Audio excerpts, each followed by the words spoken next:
Sekali lagi salam. Halo. Apa kabarnya hari ini? Baik. Luar biasa ya. Seminggu ini kita percaya kita boleh lewati karena kebaikan Tuhan. Amin. Bapak Ibu yang dikasihi Tuhan, langsung saja mari kita buka Alkitab kita di Yohanes pasalnya yang ke-20.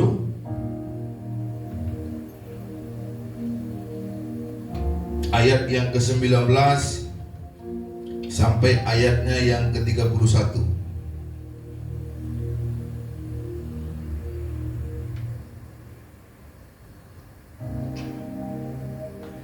Yohanes pasal 20 ayatnya yang Injil Yohanes pasal 20 ayatnya yang ke-19 sampai ayatnya yang ke-31. Yang sudah dapat katakan amin. Amin. Kita akan membaca secara bergantian. Saya membaca ayat yang ke-19, Bapak Ibu ayat yang ke-20, begitu seterusnya sampai ayatnya yang ke-31. Dengan perikop Yesus menampakkan diri kepada murid-muridnya. Ketika hari sudah malam pada hari pertama minggu itu, berkumpullah murid-murid Yesus di suatu tempat dengan pintu-pintu yang terkunci karena mereka takut kepada orang-orang Yahudi. Pada waktu itu datanglah Yesus dan berdiri di tengah-tengah mereka dan berkata, "Damai sejahtera bagi kamu." Dan ia menunjukkan tangannya dan lambungnya. Murid-murid itu bersukacita ketika mereka melihat Tuhan. Maka kata Yesus sekali lagi, "Damai sejahtera bagi kamu. Sama seperti Bapa mengutus aku, demikian juga sekarang aku mengutus kamu." Dan sesudah berkata demikian, ia mengembusi mereka dan berkata, "Terimalah Roh Kudus. Jikalau kamu mengampuni dosa orang, dosanya diampuni. Dan jikalau kamu menyatakan dosa orang tetap ada, dosanya tetap ada." Ayat 24. Tetapi Thomas, seorang dari ke-12 murid itu, yang disebut Didimus, tidak ada bersama-sama mereka ketika Yesus datang ke situ. Maka kata murid-murid yang lain itu kepadanya, "Kami telah melihat Tuhan." Tetapi Thomas berkata kepada mereka, "Sebelum aku melihat bekas paku pada tangannya, dan sebelum aku mencucukkan jariku ke dalam bekas paku itu, dan mencucukkan tanganku ke dalam lambungnya, sekali-kali aku tidak akan percaya." 8 hari kemudian, murid-murid Yesus berada kembali dalam rumah itu, dan Thomas bersama-sama dengan mereka. Sementara pintu-pintu terkunci, Yesus datang dan ia berdiri di tengah-tengah mereka dan berkata, "Damai sejahtera bagi kamu." Kemudian ia berkata kepada Thomas, "Taruhlah jarimu di sini dan lihatlah tanganku. Ulurkanlah tanganmu dan cucuklah ke dalam lambungku, dan jangan engkau tidak percaya lagi, melainkan percayalah." Thomas menjawab dia, "Ya Tuhanku dan Allahku." Kata Yesus kepadanya, "Karena engkau telah melihat aku, maka engkau percaya. Berbahagialah mereka yang tidak melihat namun percaya." Ayat 30. Memang masih banyak tanda lain yang dibuat Yesus di depan mata murid-muridnya yang tidak tercatat dalam kitab ini. Sama-sama ayat 31. "Tetapi semua yang tercantum di sini telah dicatat, supaya kamu percaya bahwa Yesuslah Mesias, Anak Allah, dan supaya kamu oleh imanmu memperoleh hidup di dalam namanya." Amin untuk firman Tuhan. Bapak Ibu yang dikasihi Tuhan, setelah Yesus mati, berita kematian Yesus itu menjadi trending topik atau viral. Kalau istilah sekarang viral ya. Kalau di TikTok namanya FYP. Viral di Yerusalem dan sekitarnya. Semua orang membicarakan tentang kematian Yesus. Kenapa? Karena kematian Yesus, penyaliban Yesus adalah hukuman yang kontroversial. Kenapa? Karena Yesus dihukum tanpa diadili. Karena Yesus diberikan hukuman mati, diberikan hukuman salib, padahal tidak ada bukti yang menyatakan bahwa dia bersalah. Akhirnya berita itu menjadi trending, berita itu menjadi berita yang sangat luar biasa, dan terus dibicarakan orang-orang di Yerusalem. Lalu akhirnya pada hari yang ketiga Yesus bangkit. Siapa yang pertama kali melihat Yesus bangkit?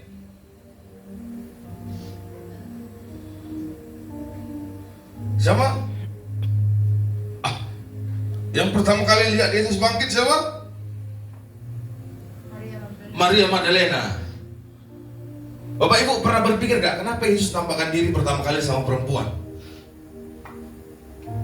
Saya dulu pernah waktu kuliah tanya sama dosen, kenapa waktu Yesus bangkit harusnya yang pertama kali lihat kan murid kayak Petrus toh? Harusnya kan murid-murid yang dekat dengan dia. Petrus kah? Orang NTT bilang PU. Yohanes kah? Yakobus. Kenapa pertama kali Yesus bangkit itu yang lihat itu Yesus bikin itu perempuan? Bapak Ibu, apa beda perempuan dan laki-laki kalau soal berita? Perempuan lebih cepat memberikan berita. Kalau laki-laki biasa kalau dia lihat sesuatu dia diam-diam toh. Kalau perempuan kadang-kadang kasih tambah. Maria Magdalena lihat Yesus bangkit toh. Dia bertemu dengan malaikat yang bilang bahwa Yesus yang kau cari sudah nggak di sini. Dia sudah bangkit. Akhirnya Maria Magdalena lari dan memberitakan itu ke semua orang yang dijumpai. Makanya Yesus pertama kali bangkit, dia menunjukkan diri kepada supaya berita itu disebarkan. Karena pada saat itu lagi hangat-hangatnya berita tentang Yesus mati. Tiba-tiba muncul berita tentang Yesus bangkit. Gak tahu juga mungkin Maria Magdalena tambah-tambah berita juga kita gak tahu toh. Yesus bangkit, duduk ngopi di dekat kuburan. Mungkin dia tambah-tambah kan. Tapi itulah kenapa Yesus memberikan atau pertama kali bangkit. Dan dia kehendaki yang melihat dia bangkit itu harus perempuan, yaitu Maria Magdalena. Bapak Ibu yang dikasihi Tuhan, selanjutnya apa Bu? Setelah Yesus mati dan setelah Yesus bangkit pada hari yang ketiga dilihat Maria Magdalena, apa yang terjadi pada pengikutnya? Pengikutnya merasa ketakutan. Karena Yesus adalah musuh negara. Semua pemimpin agama pada saat itu membenci Yesus dan menganggap bahwa ajarannya Tuhan Yesus ini berbahaya. Maka dari itu, kalau ajarannya dianggap berbahaya, maka harus dibersihkan sampai ke akar-akarnya. Berarti kalau Yesus sudah dibunuh, sisanya yang dicari adalah pengikutnya. Jadi pada saat itu orang Yahudi, pemimpin-pemimpin agama, ahli Taurat, orang Farisi, semua berusaha untuk memburu dan mencari para pengikut Yesus. Dan dikatakan bahwa para pengikutnya merasa ketakutan. Dan mereka sembunyi di suatu rumah dan menguncinya rapat-rapat. Bapak Ibu, murid-murid Yesus percaya gak Yesus akan bangkit? Enggak. Murid-murid yang sudah mengikut dia selama 3,5 tahun pun, yang sudah melihat Yesus memberi makan 5.000 orang, yang sudah melihat Yesus memberi makan 4.000 orang, yang sudah melihat Yesus berjalan di atas air, yang sudah melihat Yesus meredakan angin badai, mereka pun gak percaya bahwa Yesus akan bangkit. Mereka juga gak percaya. Makanya mereka ketakutan. Maka Bapak Ibu yang dikasihi Tuhan, setelah Yesus mati, murid-muridnya ketakutan. Karena memang mereka juga masih merasa ragu.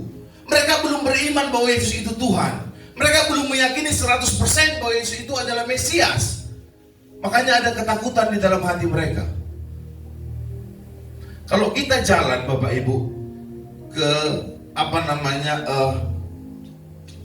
satu daerah atau satu provinsi, satu daerah, baru kita jalan sama kepala desanya, kita takut nggak? Enggak lah, kita rasa aman tuh, karena jalan sama kepala desa. Backing kita pemimpin. Tapi murid-murid waktu itu merasa takut karena mereka belum yakin, masih ragu bahwa Yesus adalah Mesias. Bapak Ibu yang dikasihi Tuhan, saya selanjutnya.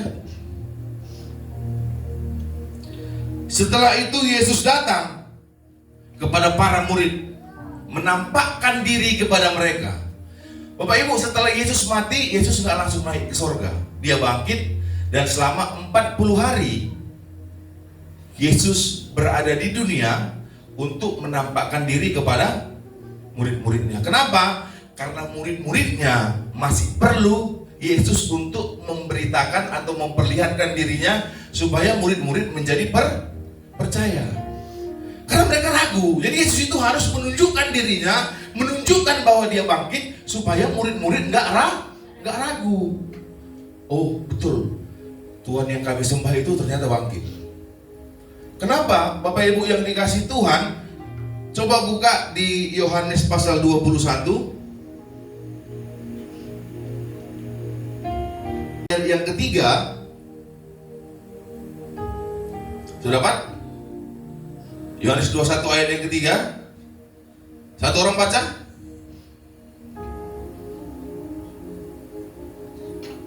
Petrus kepada mereka, aku pergi menangkap ikan. Kata mereka kepadanya, kami pergi juga dengan engkau. Mereka berangkat lalu naik ke perahu. Tapi malam itu mereka tidak menangkap apa-apa. Oke. Petrus dulunya seorang apa? Nelayan, penjala ikan. Setelah dia mengikut Yesus, dia menjadi penjala manusia. Dia menjadi murid, seorang rabi. Bapak Ibu, Yesus itu seorang rabi. Yesus itu punya kedudukan atau jabatan resmi bahwa dia itu seorang guru. Jadi Yesus itu sekolah, mengikuti pendidikan orang Yahudi, sehingga dia punya hak atau dia punya kewenangan untuk mengangkat murid. Jadi waktu dulu di Yahudi itu nggak sembarang orang bisa ngangkat murid. Dia harus memiliki, kalau zaman sekarang mungkin gelar ya, STH atau apa. Jadi Yesus itu sekolah di Mitras namanya, untuk memperoleh hak untuk dipanggil sebagai guru. Kalau dokter istilahnya koas, supaya dia bisa jadi dokter. Jadi dia ikut pendidikan supaya dipanggil jadi guru. Makanya Yesus itu diberikan hak untuk mengajar di Bait Allah, karena dia lulus atau memiliki pendidikan yang pantas untuk mengajar. Bapak Ibu yang dikasihi Tuhan, tadi dikatakan bahwa Simon Petrus pergi lagi untuk menjala ikan. Pekerjaannya dulu penjala ikan, ikut Yesus jadi penjala manusia, habis itu jadi menjala ikan lagi. Kalau kita baca Bapak Ibu ayat yang 1 dan 2, ayat 2, di pantai itu berkumpul Simon Petrus, Thomas yang disebut Didimus, Nathanael dari Kana yang di Galilea, anak-anak Zebedeus dan 2 orang murid lainnya. Petrus, Thomas, Nathanael, anak-anak Zebedeus 2 orang dan 2 orang murid. Berarti ada 7 orang yang mereka berkumpul. Kira-kira apa yang mereka di pantai? Mereka di pantai lagi galau Bapak Ibu.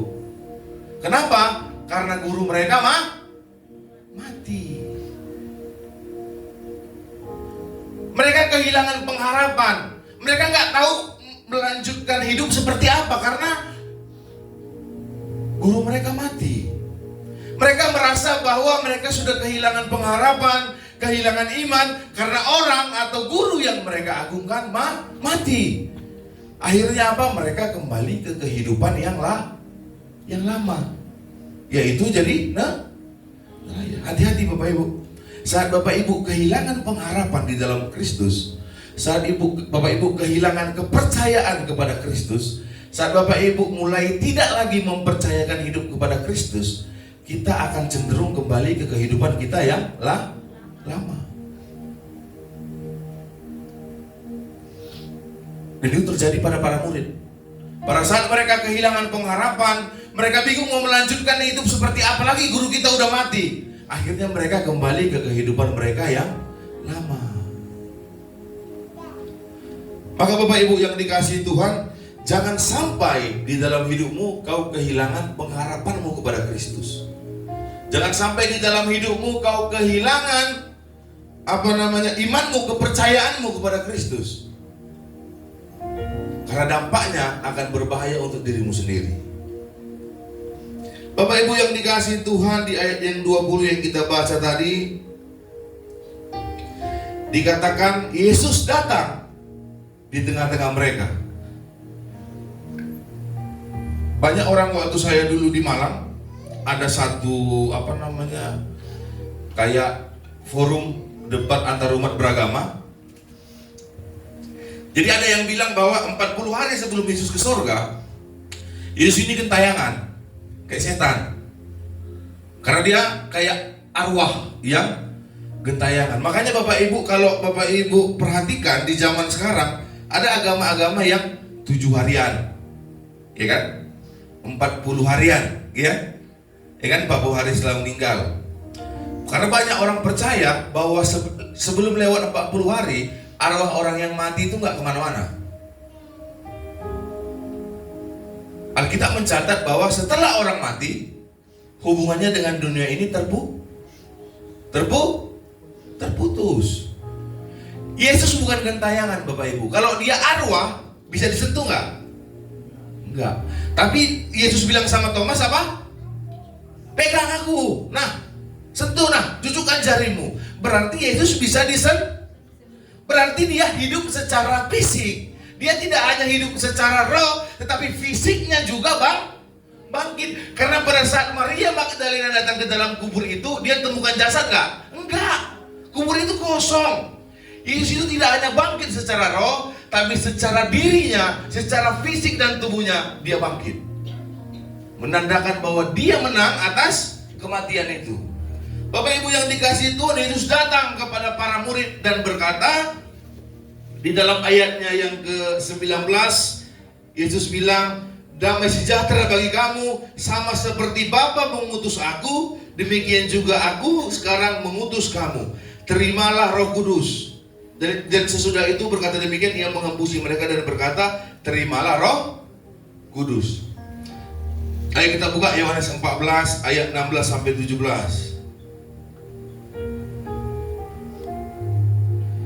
Yohanes 14 ayat 16 sampai 17. Sama-sama kita baca 1, 2, 3. Aku akan minta kepada Bapa, dan ia akan memberikan kepadamu seorang penolong yang lain, supaya ia menyertai kamu selama-lamanya. Ayat 17, yaitu Roh kebenaran. Dunia tidak dapat menerima dia, sebab dunia tidak melihat dia dan tidak mengenal dia. Tetapi kamu mengenal dia, sebab ia menyertai kamu dan akan diam di dalam kamu. Roh kebenaran ini adalah Roh Kudus.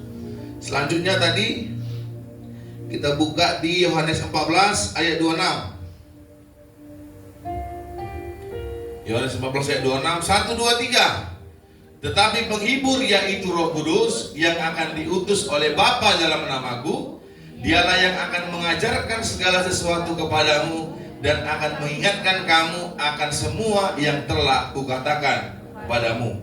2 kali Yesus janjikan Roh Kudus, kan? Kita buka sekali lagi di 16 ayat 7.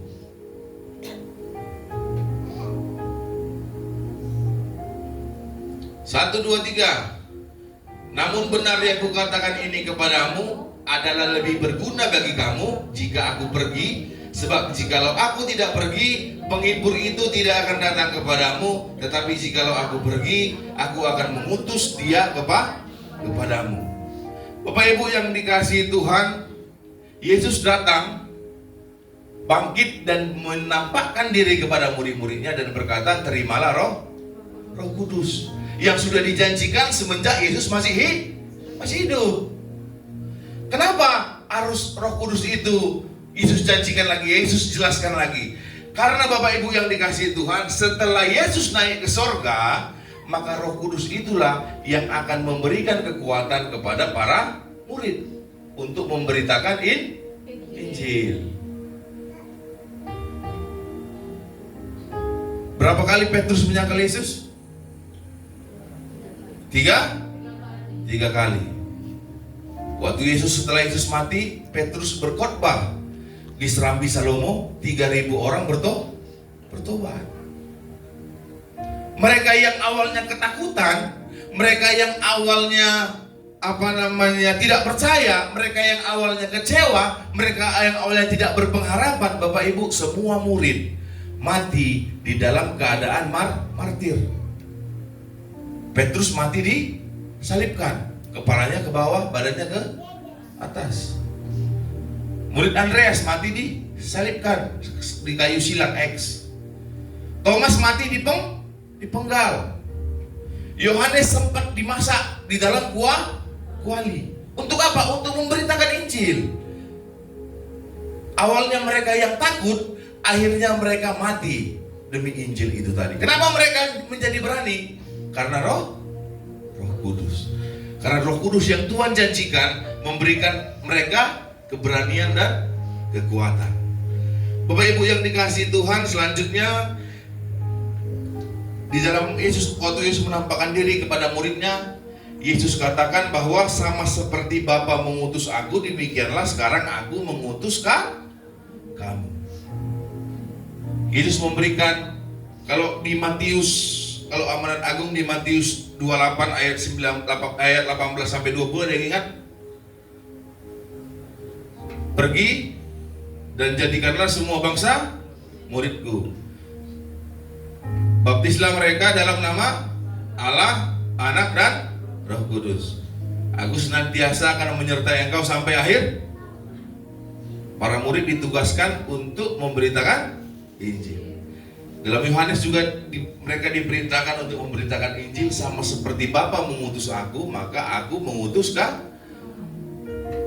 Bapak Ibu yang dikasihi Tuhan, artinya bahwa tugas yang sama yang diterima para murid, sama seperti Bapa mengutus Yesus, maka tugas yang sama Yesus berikan kepada para murid itu. Tidak hanya tugas, tapi kuasa yang sama juga diberikan kepada para murid, kepada Petrus dan rasul yang lain untuk memberitakan Injil. Kalau Yesus bisa menyembuhkan orang sakit, maka Petrus akhirnya bisa menyembuhkan orang sakit.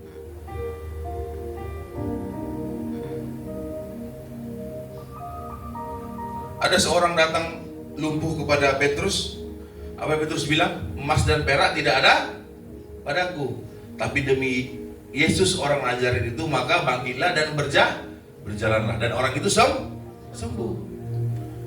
Petrus yang tadinya takut, Petrus yang tadinya menyangkal, akhirnya menjadi pribadi yang berani dan akhirnya memiliki kuasa yang diberikan Tuhan Yesus. Bapak Ibu yang dikasihi Tuhan, artinya bahwa sekarang jika kita diberikan Tuhan mandat untuk memberitakan Injil kebenaran Tuhan kepada banyak orang, maka kuasa yang sama, maka penyertaan yang sama Tuhan berikan kepada kita. Amin. Selanjutnya yang keempat dikatakan bahwa akhirnya Pace Thomas tidak percaya. Setelah Yesus pergi, Thomas datang, baru murid-murid bilang, kami sudah melihat Tuhan. Thomas bilang, aku enggak percaya sebelum aku lihat. Ini sering terkenal dengan namanya iman Thomas, ya kan? Ada orang, kalau aku belum lihat, aku enggak percaya. Kalau aku belum lihat, di sana ada setan. Kalau aku belum lihat, aku enggak percaya. Ada orang yang keras kepala begitu. Kalau aku belum lihat Tuhan, aku nggak percaya. Bapak Ibu, satu kali ada profesor bilang gini sama anak kecil, Tuhan itu bisa kalian lihat? Jawabannya enggak. Tuhan itu bisa kalian sentuh? Jawabannya enggak. Tuhan itu bisa kalian raba? Jawabannya enggak. Profesornya bilang, ya berarti kalau nggak bisa dilihat, nggak bisa disentuh, tidak bisa diraba, berarti Tuhan itu tidak ada toh. Baru anak kecil bilang begini, profesor punya otak, punya, bisa lihat otaknya, tidak bisa. Bisa dipegang otaknya, tidak bisa. Bisa diraba otaknya, tidak bisa. Berarti artinya bahwa profesor tidak punya otak. Artinya bahwa Tuhan kita nggak bisa lihat, Bapak Ibu, tapi kita bisa rasakan hadiratnya di dalam hidup kita. Amin. Kita bisa rasakan hadiratnya di dalam hati kita. Kita bisa rasakan hadiratnya di mana kita berada, di mana kita berdiri. Kita bisa rasakan hadiratnya lewat pertolongan yang diberikan kepada kita saat kita berdoa, saat kita menyembah Dia, kita bisa rasakan hadiratnya. Amin. Maka Bapak Ibu yang dikasihi Tuhan,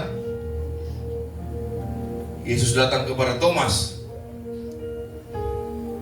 dan Yesus katakan, berbahagialah orang yang tidak melihat namun percaya. Satu kali ada astronot datang kepada pendeta bilang begini, Pak Pendeta, saya sudah terbang sampai ke luar angkasa. Saya sudah sampai planet Mars, planet Pluto, planet lain-lain. Tapi waktu saya terbang di luar angkasa, saya tidak lihat Tuhan tuh. Saya sudah terbang tinggi sampai ke langit, saya nggak ketemu Tuhan, nggak ada Tuhan saya lihat. Berarti Tuhan tuh nggak ada, Pak Pendeta. Karena Tuhan tuh berada di atas, di surga ya. Saya sudah keluar dari dunia, sudah ke planet sana sini, saya nggak lihat Tuhan, Tuhan tuh nggak ada. Akhirnya pendetanya bilang gini, Bapak waktu terbang ke luar angkasa, Pak, gimana caranya? Ya terbang naik roket, baru pakai namanya apa? Pakaian astronot itu ya, yang lengkap. Pendeta bilang, kalau Bapak mau lihat Tuhan, mau ketemu Tuhan, waktu Bapak sudah naik nanti di atas, lepas itu dia punya helm-helm, pasti Bapak langsung ketemu Tuhan, langsung jumpa dengan, langsung lihat itu Tuhan. Bapak Ibu yang dikasihi Tuhan, keunikan dari iman Kristen adalah saat kita percaya, akhirnya kita paham. Bukan kita paham dulu baru kita percaya, tapi setelah kita percaya, akhirnya kita mengerti dan memahami seperti apa Allah itu. Karena nggak ada satupun manusia yang mampu mengenal Allah dengan sempurna. Karena pengenalan kita akan Allah bergantung sejauh mana Allah memperkenalkan dirinya kepada kita. Selanjutnya dikatakan Bapak Ibu, setelah Yesus bangkit, dia tidak langsung naik ke surga, melainkan selama 40 hari dia menampakkan diri kepada banyak orang, sambil menjanjikan kedatangan Roh Kudus. Setidaknya ada 500 orang yang memberikan kesaksian tentang Yesus menampakkan. Kita buka 1 Korintus 15.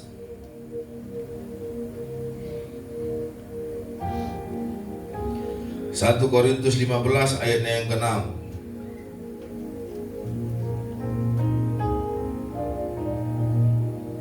Baca bersama-sama 1, 2, 3. Sesudah itu ia menampakkan diri kepada lebih dari 500 saudara sekaligus. Kebanyakan dari mereka masih hidup sampai sekarang, tetapi beberapa di antaranya telah, ayat 7. Selanjutnya ia menampakkan diri kepada Yakobus, kemudian kepada semua rasul yang ke-8. Dan yang paling akhir dia menampakkan diri juga kepadaku, sama seperti kepada anak yang lahir sebelum waktunya. Ini kepadaku ini siapa yang bilang? Rasul Paulus. Tuhan menunjukkan diri kepada 500 orang, kepada Yakobus, dan Paulus bilang terakhir kepadaku. Bapak Ibu yang dikasihi Tuhan, Yesus mati dan Yesus bangkit adalah fakta yang siapapun gak bisa bantah. Saksinya lebih dari 500 orang yang melihat bahwa Yesus itu benar-benar dibangkitkan dan benar-benar menampakkan dirinya kepada banyak orang. Selanjutnya,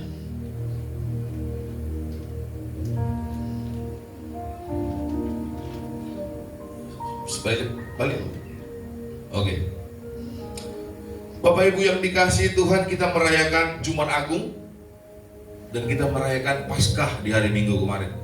Dan setiap tahun kita memperingati Jumat Agung dan Paskah. Pertanyaannya, apakah setiap Jumat Agung dan Paskah kita melewati gitu-gitu aja? Ya, kalau Jumat Agung Pak Pendeta datang pakai baju hitam, menyanyi sedih-sedih. Nanti hari Minggu nyanyi sukaria, pakai baju berwarna bagus, kita masuk ke gereja nyanyi sukaria karena Yesus sudah bangkit. Bapak Ibu yang dikasihi Tuhan, Yesus mati untuk menebus dosa kita. Amin. Ada nggak keuntungan yang Yesus terima dengan disalibkan? Nggak ada. Ada nggak keuntungan yang diterima Yesus kalau kita masuk surga? Nggak ada. Ada nggak keuntungan yang didapat Yesus kalau semua orang percaya diselamatkan? Nggak ada. Yesus nggak dapat untung apa-apa. Keuntungannya dampaknya kepada kita. Tapi hebatnya Tuhan yang kita sembah, Dia tidak hanya mati, tetapi juga Dia bangkit.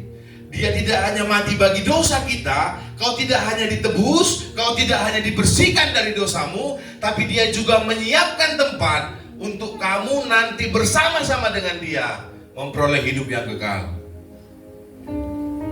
Kalau kita terima Yesus langsung mati gak? Enggak Bapak Ibu. Setelah kita terima Yesus, kita masih harus hidup di dalam dunia ini. Kalau hari ini kita lahir baru terima Yesus, langsung masuk surga enggak, karena kita belum mati. Kita masih hidup, kita masih harus menjalani kehidupan di dunia ini lagi. Maka dari itu Roh Kudus yang Tuhan berikan tadi membantu untuk menuntun kita untuk menjalani kehidupan.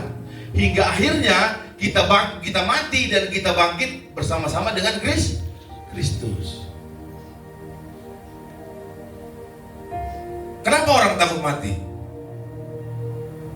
Karena orang nggak tahu setelah mati itu apa. Betul nggak? Bapak Ibu, kenapa orang takut mengunjungi satu tempat? Karena dia nggak tahu tempat itu seperti apa. Kalau ada orang tiba-tiba baru mati, 3 hari dia buka mata, dia bilang sama kita, mati itu nggak seram-seram amat kok. Habis mati nanti kita ketemu cewek-cewek cantik. Atau nanti kita kalau kita habis mati, nanti kita bisa main game sepuasnya. Kalau kita tahu apa yang terjadi setelah mati, kita akan takut mati nggak? Enggak.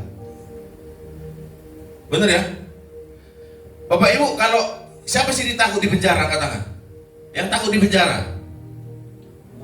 Iya. Kalau di penjara Bapak Ibu dibilang kalau kita di penjara pagi makan steak, siang makan babi guling, malam kita makan sei babi, takut nggak di penjara? Enggak, karena kita tahu di penjara itu pasti enak. Kenapa orang takut mati? Karena orang di dalam benak kita habis mati itu kita nggak tahu apa.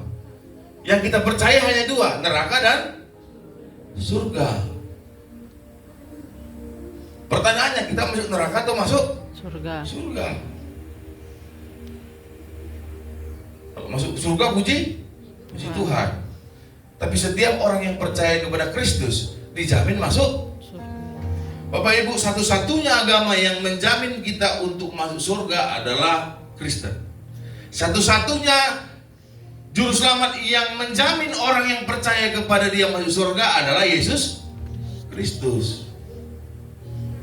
Kalau kita berbuat baik masuk surga enggak? Mudah-mudahan masuk. Tapi kalau kita percaya Yesus, kita pasti masuk surga. Amin. Selanjutnya Bapak Ibu, Yesus mengutus Roh Kudus setelah kepergiannya karena Yesus tahu kita akan terus bergumul dengan dosa. Bapak Ibu pernah itu nggak, baru bangun sampai hari ini duduk udah berapa dosa kita buat? Banyak ya?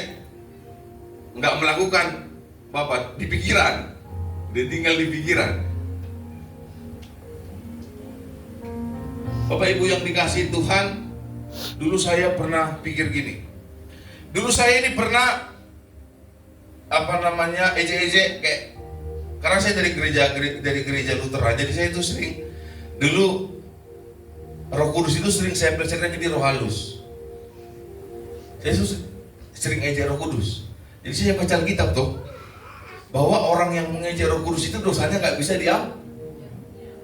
Itu saya waktu bertobat nggak bisa tidur siang malam, memikirkan dosa yang nggak bisa diampuni ini. Setiap Selasa, Kamis saya menangis, saya puasa, Tuhan ampuni dosa saya. Tiap hari saya ketakutan, dosa nggak diampuni nih. Tapi saya mau tanya sama dosen juga waktu itu, takut malu didengar teman-teman toh, takutnya salah, itu dosa nggak diampuni. Akhirnya saya punya keberanian, saya tanya dosen, Pak, saya ini dulu waktu masih kecil suka begini-begini. Di Alkitab saya baru baca ada ayat ini ternyata. Kalau misalnya Roh Kudus itu kalau menghina Roh Kudus itu dosanya nggak diampuni. Bagaimana Bapak? Gue bilang, ini dosen juga kurang ajar, dia bercanda. Kalau nanti malam tidur, pagi datang ke sini saya kasih ayat baru gue buka.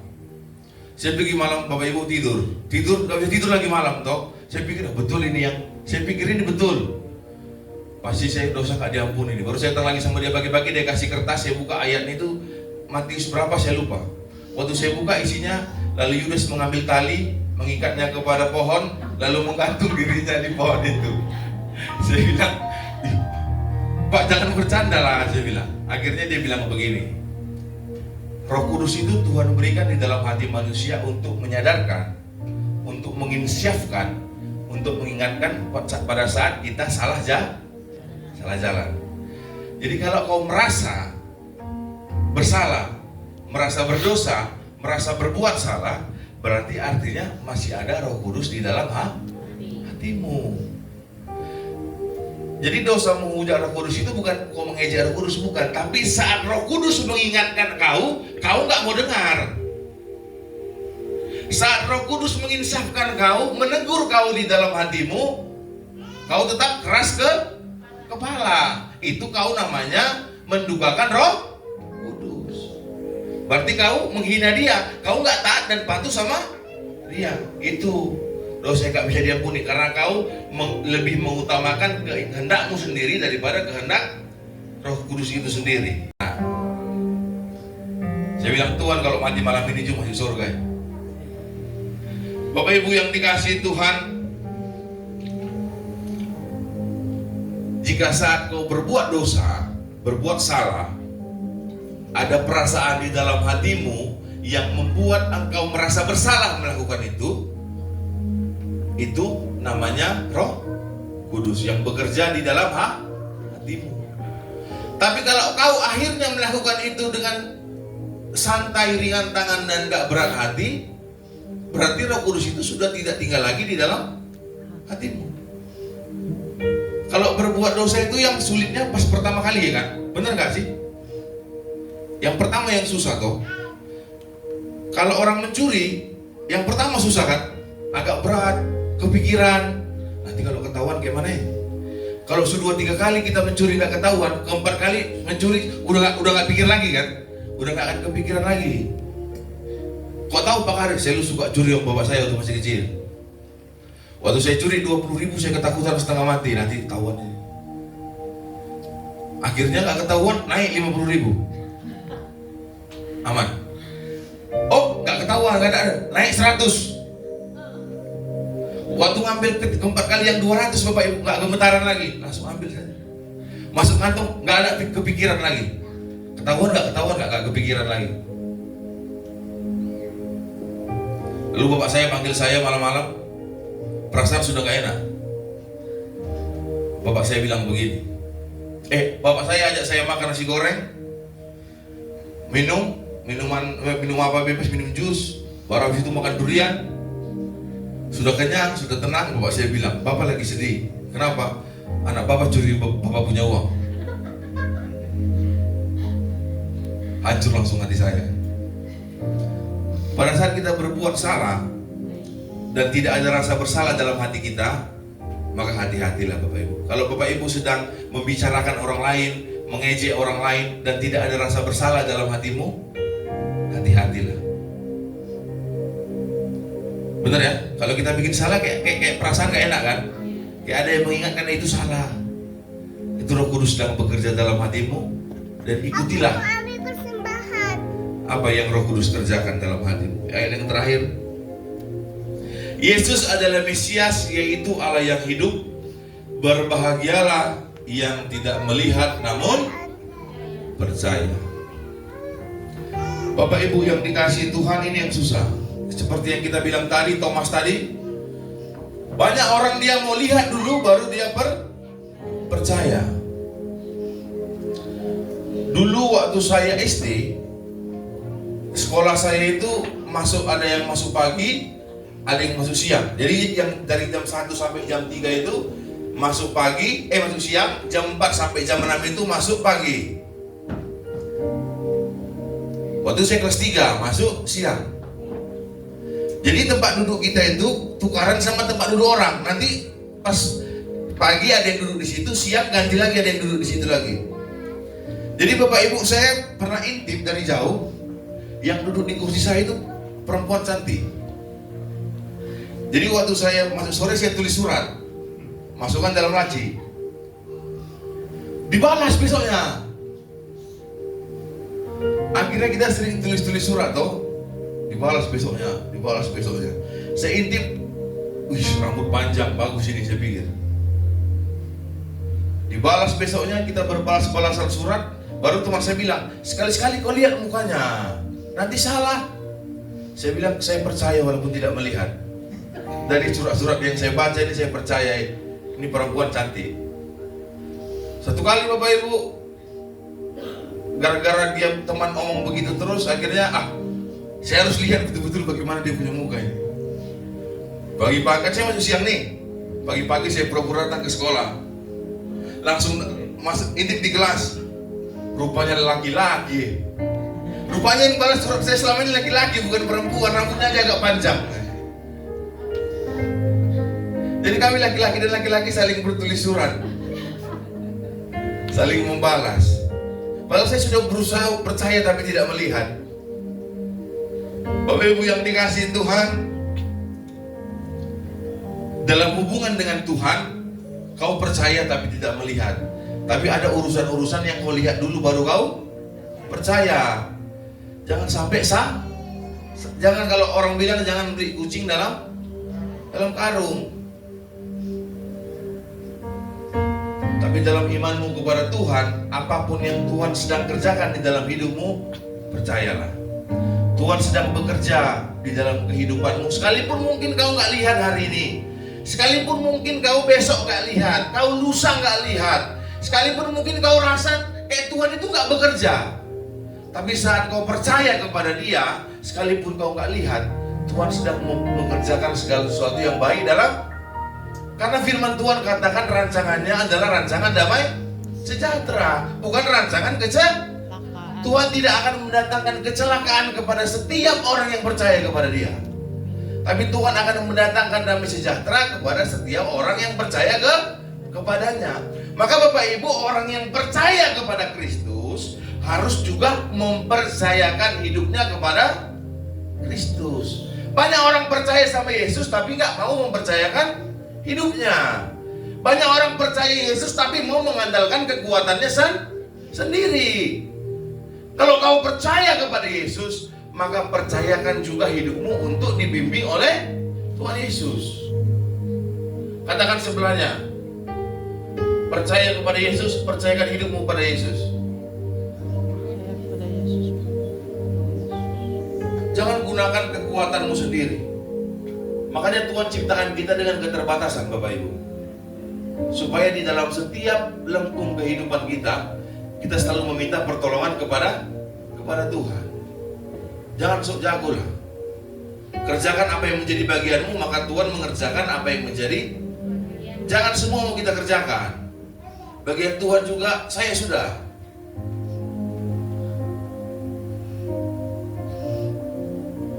Satu kali ada bapak punya, saya kayak pernah cerita, ada bapak punya coklat. Coklat itu harus diapain dulu? Dijemur supaya bagus coklatnya kan. Dia jemur, ditaruh di depan rumah gini, matahari lihat naik, jemur. Sambil dia duduk nunggu jemuran coklatnya, dinyanyi, melayani lebih sungguh. Tiba-tiba mendung. Akhirnya dia ambil, namanya mendung takut hujan, dia ambil lagi coklatnya yang udah dia serakkan, dia jemur, dia ambil lagi. Sambil dia ambil, dia nyanyi lagi, melayani lebih sungguh, dia letakkan. Tiba-tiba udah mendung, panas lagi. Dia ambil lagi coklat tadi, dia jemur lagi sambil nyanyi, melayani lebih sungguh. So emosi dia. Dia duduk lagi, mendung. Dilihat coklatnya lagi, dia ambil lagi. Melayani, dia ambil lagi coklatnya. Ditaruh lagi, dia ambil nyanyi, lebih sungguh. Dia bilang, Tuhan, kalau kau kasih panas sekali lagi, kau turun saja, biar saya naik. Kau atur cuaca saya tidak bagus. Seringkali orang merasa bahwa dia memiliki rencana yang lebih baik daripada rencana Tuhan dalam hidupnya. Bapak Ibu, yang bikin saya hari ini percaya sama Yesus dan gak ragu adalah 12 para rasul ini. Bapak Ibu, semua murid Yesus mati dibunuh karena mempertahankan imannya kepada Yesus. Pertanyaannya, kalau Yesus itu bukan Tuhan, mereka mau gak mati untuk Yesus? Kalau Yesus itu kebohongan, ada gak orang mau mati demi kebohongan? Contoh, saya dengan Pak Bubu, saya ini Nabi. Pak Bubu percaya saya Nabi, dan Pak Bubu yakin lihat saya ini ya betul Nabi. Atau mungkin saya Tuhan lah, contoh saya Tuhan. Pak Bubu siap mati gak untuk saya? Siap, karena dia percaya dan yakin bahwa saya ini betul adalah Tuhan. Kalau ternyata saya bilang, Pak Bubu kita tipu orang ya, saya pura-pura jadi Tuhan, Pak Bubu tangan kanan Tuhan. Pak Bubu mau gak mati untuk saya? Enggak, karena dia tahu pura-pura. Karena para murid tahu bahwa Yesus itu betul adalah Tuhan, maka dia mau mati untuk Tuhan. Karena dia yakin setelah mati dia akan masuk surga. Bapak Ibu, kalau Bapak Ibu tahu jalan sama anaknya Presiden Amerika, udah jalan sama Presiden Amerika, mau lewat daerah yang katanya rawan kejahatan, yang katanya daerah militer, kalau kita lewat dari situ, masuk inilah istana Presiden Amerika, itu kan banyak pengawalan ya, banyak orang bersenjata. Kalau kita jalan sama anak presiden yang betulan kita tahu dia anak presiden, berani gak? Berani toh, anak presiden, dan kita tahu dia anak presiden, betulan. Tapi kalau kita tahu dia cuma ngaku anak presiden, cuma mirip, berani gak? Ya pasti enggak. Pasti didor. Karena para murid tahu Yesus itu betulan Tuhan.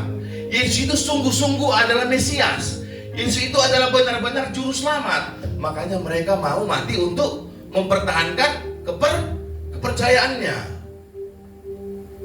Bodoh kali murid-murid kalau dia tahu Yesus itu pura-pura Tuhan tapi dia mau mati kan. Kalau Yesus bilang kita ini pura-pura aja, aku Tuhan kau murid-murid, tapi mau murid-murid itu mati untuk dia, kan bodoh. Mati demi kebohongan. Tapi karena itu kebenaran, makanya orang mau mati. Karena itu kebenaran. Itu yang membuat saya sampai hari ini yakin, oh Yesus itu adalah Tuhan dan Juru Selamat. Amin. Maka kita juga Bapak Ibu yang dikasih Tuhan, yakinlah dan percayalah bahwa Yesus adalah Tuhan dan Juru Selamat kita, penebus kita yang hidup.